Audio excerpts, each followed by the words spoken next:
اب میرا سوال یہ ہے, اگلا سوال یہ ہے کہ کیا یہ D G I S P R فیصلہ کریں گے کہ یہ سازش تھی یا نہیں؟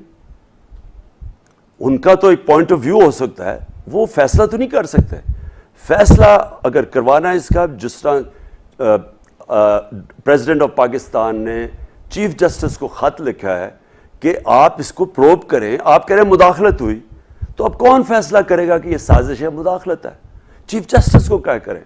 میں نے جب پرائم منسٹر تھا میں نے جوڈیشل کمیشن کا, میں نے کمیشن کا فیصلہ کیا, جوڈیشل کمیشن نہیں, کمیشن کا فیصلہ کیا کہ وہ پروب کرے کہ یہ سازش ہوئی ہے نہیں ہوئی. ہمیں تو پتہ ہے سازش ہوئی ہے, لیکن ایک پراپر انویسٹیگیشن ہونی چاہیے تھی جو ہوئی نہیں ابھی تک. تو کوئی نہیں کہہ سکتا, D G I S P R یہ نہیں کہہ سکتا کہ سازش ہے یا نہیں ہے. وہ یہ مداخلت تو سب نے مان لیا نا کہ مداخلت ہے.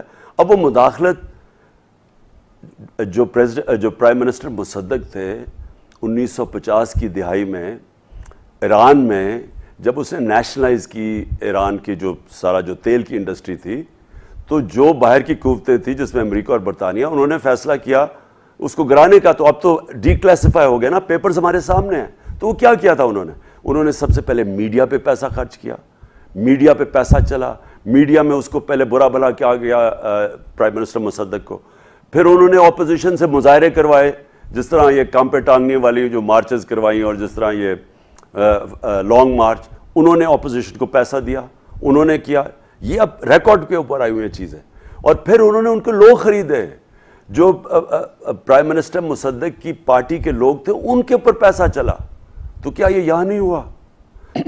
احمد کھوکھر ہے اور میں بھاولپور سے بلانگ کرتا ہوں. پاکستان میں ایک الیکٹڈ گورنمنٹ چینج ہوئی ہے, ایک مراسلہ آیا امریکہ سے جس میں کہا گیا کہ اگر یہ گورنمنٹ نہ ہٹائی گئی تو بڑے مشکل حالات سے گزرنا پڑے گا. کل جناب عزت مآب D G I S P R صاحب بھی کل ایک پروگرام میں تھے, انہوں نے فرمایا یہ ایک انٹرفیئرنس ہے جس کے اوپر ڈیمانڈس بھی کیا جا چکا ہے, لیکن یہ اس میں سازش نہیں نظر آئی ان کو. قوم ایک پریشان ہے, وہ جاننا چاہتے ہیں کہ یہ اس میں آخر ہوا کیا ہے. ایک کمیشن, جوڈیشل کمیشن بنا دیا جائے اور جو کہ سپریم کورٹ میں لوگ سارے اپنے جو ہے ثبوت لے کے جائیں. اوپن ہیئرنگ ہونی چاہیے تاکہ سب لوگ دیکھیں کہ ہوا کیا ہے پاکستان کے ساتھ, رجیم چینج کیسے ہوئی ہے.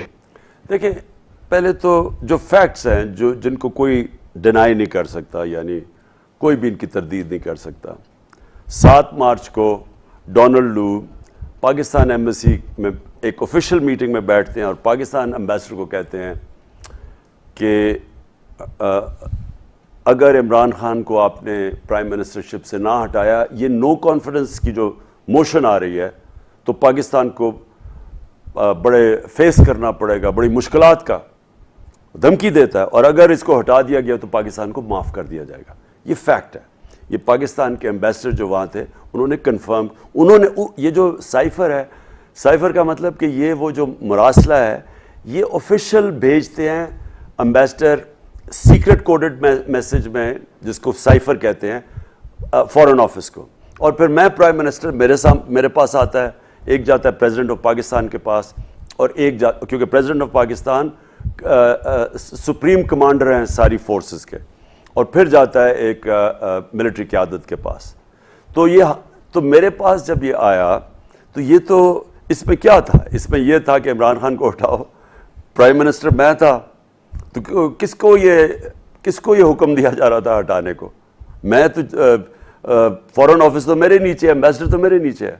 دوسری چیز اس میں ایک اور چیز لکھی ہوئی تھی کہ روس کا جو حال ہی میں ہم 2 یا 3 مارچ کو روس سے آئے تھے, اور یہ 7 مارچ کو یہ تھا.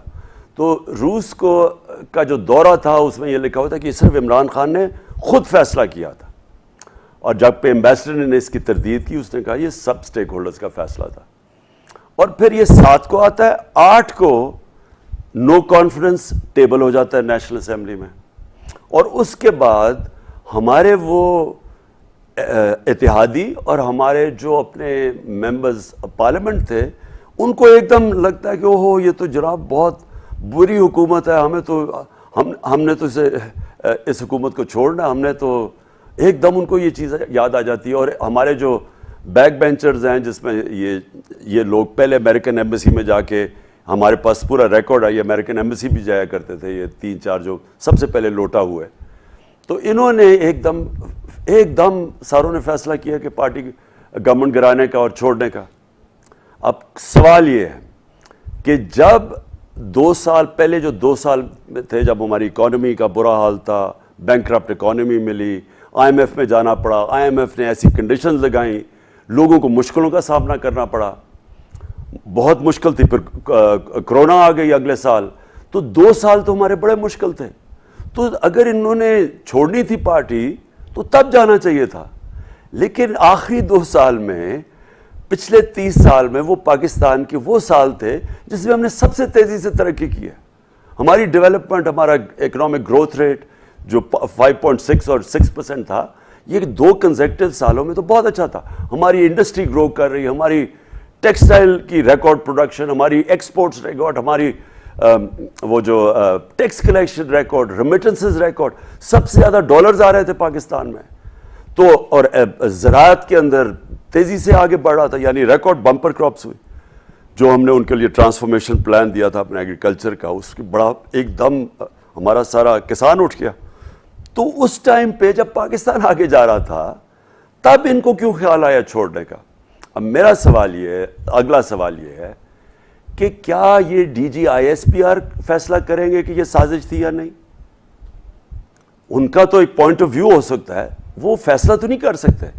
فیصلہ اگر کروانا ہے اس کا, جس طرح پریزیڈنٹ آف پاکستان نے چیف جسٹس کو خط لکھا ہے کہ آپ اس کو پروب کریں, آپ کہہ رہے ہیں مداخلت ہوئی, تو اب کون فیصلہ کرے گا کہ یہ سازش ہے, مداخلت ہے؟ چیف جسٹس کو کیا کریں؟ میں نے جب پرائم منسٹر تھا, میں نے جوڈیشل کمیشن کا, میں نے کمیشن کا فیصلہ کیا, جوڈیشل کمیشن نہیں, کمیشن کا فیصلہ کیا کہ وہ پروب کرے کہ یہ سازش ہوئی ہے نہیں ہوئی. ہمیں تو پتہ ہے سازش ہوئی ہے, لیکن ایک پراپر انویسٹیگیشن ہونی چاہیے تھی جو ہوئی نہیں ابھی تک. تو کوئی نہیں کہہ سکتا, DGISPR یہ نہیں کہہ سکتا کہ سازش ہے یا نہیں ہے. وہ یہ مداخلت تو سب نے مان لیا نا کہ مداخلت ہے.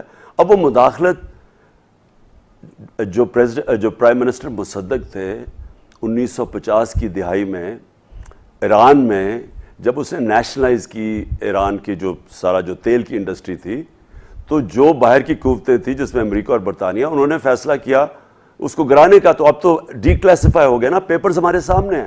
تو وہ کیا کیا تھا انہوں نے سب سے پہلے میڈیا پہ پیسہ خرچ کیا, میڈیا پہ پیسہ چلا, میڈیا میں اس کو پہلے برا بھلا کیا گیا پرائم منسٹر مصدق کو.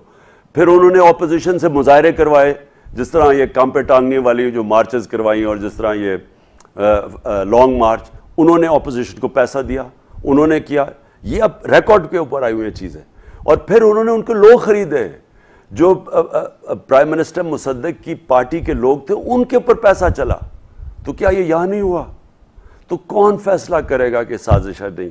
ایک ہی طریقہ ہے کہ ہمارے چیف جسٹس صاحب اس کے اوپن جوڈیشل کمیشن میں ہیئرنگ کروائیں. کلوز ڈورز میں ہم کوئی نہیں مانیں گے, اوپن ہیئرنگ کروائیں, اور اس کے اندر پھر جو بھی فیصلہ ہوتا ہے پتہ چل جائے گا کہ صرف مداخلت تھی یا سازش بھی تھی.